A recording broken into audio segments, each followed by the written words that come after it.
During the war between the Babylonians and Egyptians in the 7th and 6th centuries, the western basin of Mediterranean Sea experienced significant political and economic changes.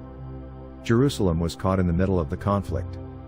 Babylonians destroyed the first temple on Sunday, July 24, 587 before Christ, on the 10th day of Av in the Hebrew calendar.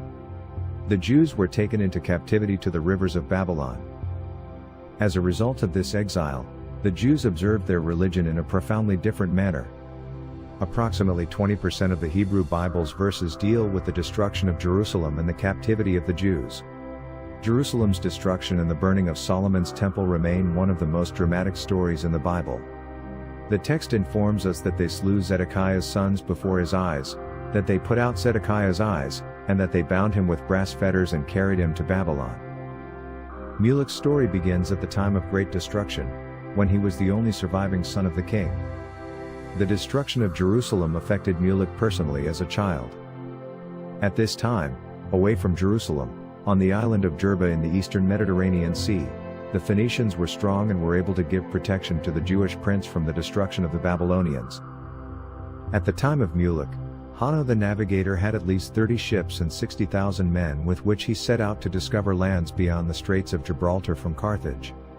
Not much is known about Hanno the navigator's lineage, but he was likely a member of the Maganids, a powerful Carthaginian clan. His name was common in the clan, and the Greek term Basileus used to refer to him is likely a translation of the Punic Suffete, the highest administrative role in Carthage. Ships from the Old World were in America during the time of Hanno the navigator and Mulek the prince of Judah. Carthaginian oil lamps, beads, and other artifacts have been discovered along the St. Lawrence River. 3 stone slabs inscribed with Carthaginian script have been found in Sherbrooke, Quebec, Cape Cod, Massachusetts, and Hawley, Pennsylvania.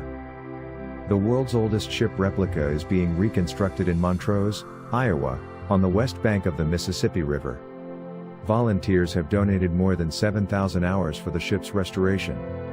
Nearly 40 tons of timbers are connected with 10,000 Phoenician joints. This year more than 2,000 visitors have come to the warehouse to see for themselves a ship replica that has crossed 2 oceans and sailed 30,000 nautical miles. We are at a very early stage. The basic elements of history are with this project. There is the Hebrew Bible, which gives a rich narrative of the forces that are in play during the destruction of Jerusalem and the burning of the first temple. There is the island of Jerba in Tunisia, where Jews have worshipped since the time when high priests came from the Temple of Solomon. There is the account of an ancient scripture of Mulek and his people coming to Zarahemla on the Mississippi River. There are many artifacts that connect the Old World to the New World. We are only at an early point in our investigation. We are sure that much more will come to light.